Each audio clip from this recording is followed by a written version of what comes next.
Vamos ver agora alguns pontos importantes para a execução do exame físico. O ambiente é fundamental, pois o paciente precisa ser atendido em um local tranquilo, confortável e que permita privacidade. Só assim o paciente ficará relaxado e facilitará o exame físico. A iluminação do ambiente é muito importante. O ideal é que seja luz natural, mas caso não seja possível, dá-se preferência para a luz branca e fria. Com uma boa iluminação, o examinador pode ver com perfeição lesões de pele e movimentos corporais. Durante o exame físico, o paciente pode adotar várias posições conforme o examinador for lhe solicitando. Geralmente, a maior parte do exame é feita com o paciente em decúbito dorsal. No entanto, algumas manobras exigem posições diferenciadas, como, por exemplo, o decúbito lateral. A posição sentada também é importante durante o exame dos pulmões e do coração. Procure em seu livro de semiologia as posições que o paciente adota de acordo com as manobras propedêuticas. Durante o exame físico, o examinador deve ter em mente as regiões do corpo humano. Tais regiões são demarcadas por linhas imaginárias e servem para a localização exata do fenômeno auscultatório ou da lesão observada. Veja com atenção as figuras de seu livro e procure memorizar as linhas imaginárias e as regiões corporais por elas determinadas.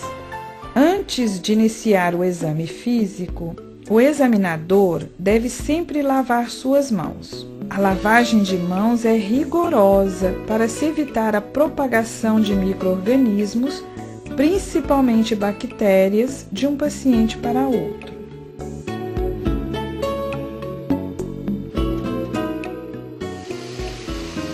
Um cuidado especial deve ser dado ao fechamento da torneira. Se ela não é automática, o médico usará a própria toalha de papel para fechá-la. Durante o exame físico, também a posição do examinador é importante. Geralmente, o médico fica de pé e se posiciona à direita do paciente. No entanto, ao auscultar os pulmões, o médico se coloca atrás do paciente que permanece sentado. Existem ainda outras variações conforme a manobra propedêutica realizada. Por isso, é tão importante ir explicando ao paciente todas as manobras que serão desenvolvidas para que este possa colaborar e o exame físico possa ser feito com maestria. É necessário lembrar que um bom exame físico só pode ser executado com instrumentos e equipamentos adequados. A maca deve ter um tamanho e altura que possa permitir que o examinador acesse bem todas as regiões corporais. Sobre a maca, coloca-se um lençol que, por sua vez, será coberto pelo lençol descartável, de papel, para que se mantenha uma boa higiene. É aconselhável que haja uma mesa de cabeceira onde se postam os aparelhos mais manuseados durante o exame físico. O estetoscópio, o esfigmomanômetro, a fita métrica, a lupa, o termômetro, o otoscópio e o oftalmoscópio devem estar sempre à mão durante o exame do paciente. O estetoscópio pode ter várias características a depender de algumas peculiaridades. Veja os detalhes em seu livro de semiologia. A balança é extremamente importante em uma sala de exames, pois a pesagem e a medida da altura são elementos que não podem faltar em um exame físico geral. Agora você vai aprender as técnicas básicas do exame físico.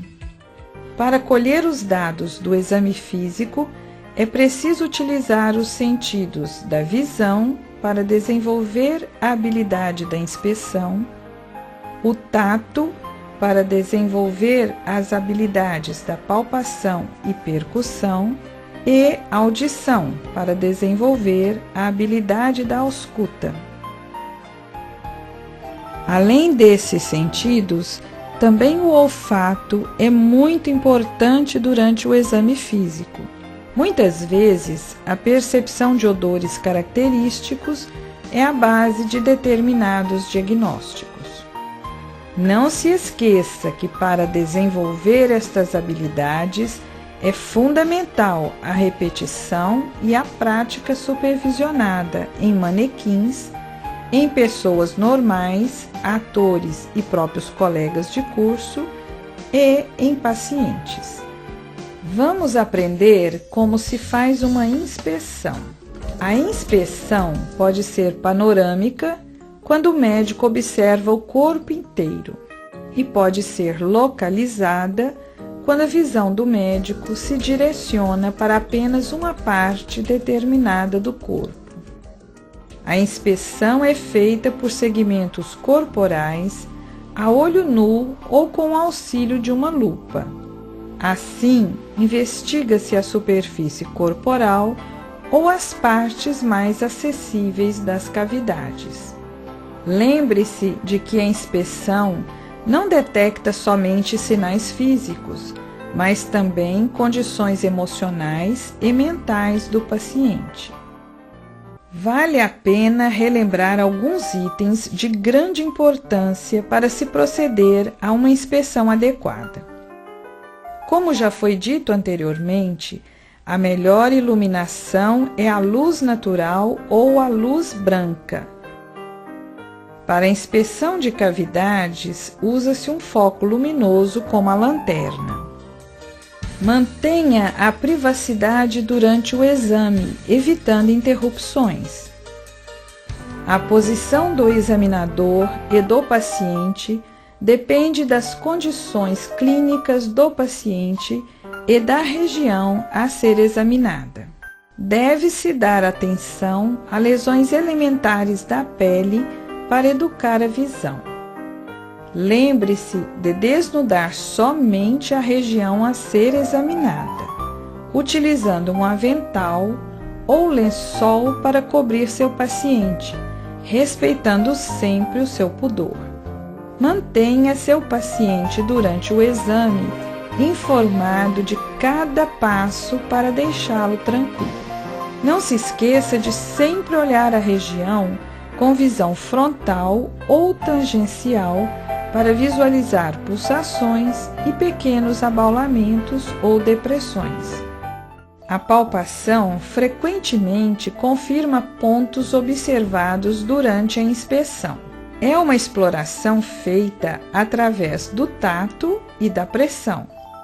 Vamos então aprender como se procede a uma correta palpação. Como já foi dito anteriormente, a lavagem das mãos é um fator essencial. Para se proceder à palpação, devem-se manter as unhas sempre bem cortadas e limpas, pois assim evita-se machucar o paciente. Também é importante aquecer as mãos, friccionando uma contra a outra antes de iniciar a palpação.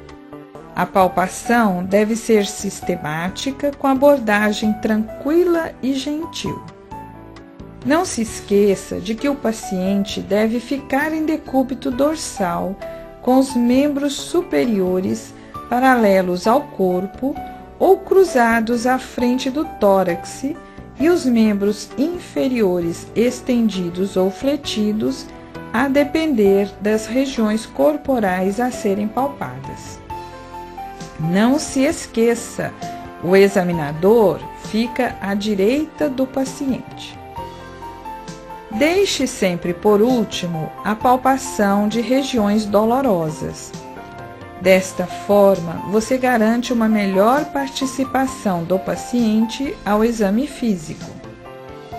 Através da palpação, percebem-se, dentre outras situações, modificações de temperatura, umidade, textura, espessura, consistência, volume, elasticidade, sensibilidade, reconhecimento de flutuação, crepitação, vibração e pulsação. A palpação pode ser realizada de várias formas. Com a mão espalmada, usando-se toda a palma de uma ou das duas mãos. Com uma das mãos superpondo-se a outra, usando-se apenas as polpas digitais ou usando-se o polegar e o indicador formando uma pinça. Você pode ainda usar o dorso dos dedos para proceder a uma palpação. O exemplo mais comum é a verificação da temperatura corporal. A digitopressão é feita através de uma leve pressão da pele com o polegar ou com o dedo indicador para verificar presença de edema, dor ou estado da circulação cutânea. Verifique em seu livro de semiologia as outras possibilidades de palpação. Agora você vai aprender a técnica da percussão. Pense que, ao se golpear um ponto qualquer do corpo, originam-se vibrações que têm características próprias quanto à intensidade, timbre e tonalidade, na dependência da estrutura anatômica percutida. Ao se fazer a percussão, observa-se não só as características do som obtido, mas também a resistência oferecida pela região golpeada.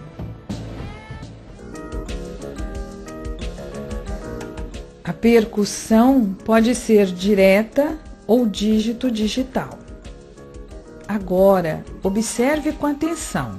A percussão dígito digital se executa golpeando com a borda ungueal do dedo médio da mão direita a superfície dorsal da segunda falange do dedo médio. O dedo que golpeia é chamado de plexor e o dedo que recebe o golpe é o plexímetro. O dedo plexímetro, indicador ou médio, é o único a tocar a superfície a ser examinada, senão o som ficará abafado. O golpe deve ser dado com a borda ungueal e não com a polpa do dedo, que cairá em leve obliquidade, evitando que a unha atinja o dorso do dedo plexímetro. Executam-se 2 golpes seguidos, secos e rápidos. Estes detalhes são de suma importância para que a sua percussão seja de fato correta. Preste bastante atenção à técnica. Lembre-se que em órgãos simétricos, como por exemplo os pulmões, é conveniente a percussão comparada de um e outro lado. Para que você domine a técnica, é importante amolecer a articulação do punho. A força do golpe é variável e deve ser treinada. Podemos obter 4 tipos de sons à percussão: maciço, fígado, coração e baço, submaciço, claro pulmonar, tórax ou timpânico, fundo do estômago. A percepção das características de cada som só será evidente após treinamento intenso. Procure percutir livros, mesas, diversos instrumentos de percussão e outros objetos diferentes entre si. Assim, você vai percebendo com clareza as características de cada som. Existem outras técnicas de percussão a depender da região a ser examinada. A punho-percussão é feita com a mão fechada, que golpeia com a borda cubital a região em estudo. Observe se a manobra provoca dor. É utilizada para pesquisar o sinal de Giordano. A percussão com a borda da mão é outra modalidade usada. Os dedos da mão ficam estendidos e unidos, golpeando-se a região desejada com a borda ulnar, averiguando-se se a manobra provoca dor. Utilizada também para pesquisar o sinal de Giordano.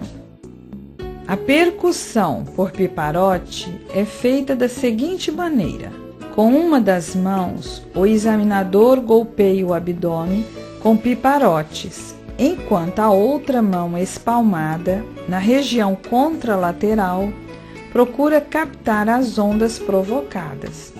Esta é uma manobra utilizada para pesquisar a presença de ascite.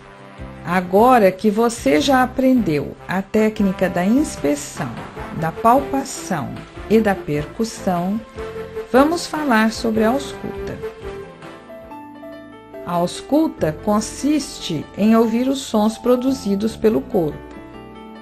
Os ruídos corporais geralmente são baixos e suaves, por isso devem ser canalizados através de um estetoscópio. Os estetoscópios contêm olivas auriculares, armação metálica, tubos de borracha e receptores, diafragma e campânula. O diafragma é próprio para captar sons de maior frequência, como ruídos respiratórios, intestinais, sopros e bulhas cardíacas.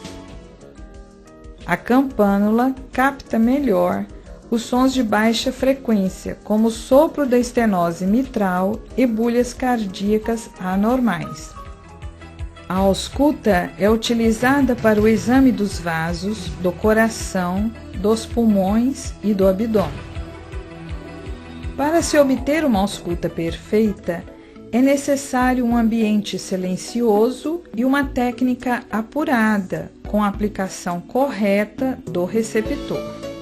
Este deve estar levemente apoiado sobre a pele, com perfeita coaptação de suas bordas na área a ser auscultada. Não se deve colocar o receptor em cima da roupa do paciente. Inicialmente, é preciso treinar a auscultar os sons normais para depois perceber os sons anormais. Estes sons devem ser auscultados primeiro nos manequins dos laboratórios de habilidades e posteriormente em pessoas normais, atores e colegas. Os sons também podem ser ouvidos em sites próprios de ausculta cardíaca e pulmonar. Quanto mais você treinar, mais você desenvolve a habilidade auscultatória. Em alguns locais do corpo, podemos auscultar mais de um som, como, por exemplo, ruídos cardíacos e respiratórios no tórax. Nestes casos, recomenda-se a utilização de manequins do laboratório de habilidades para treinar a audição na identificação dos diferentes sons.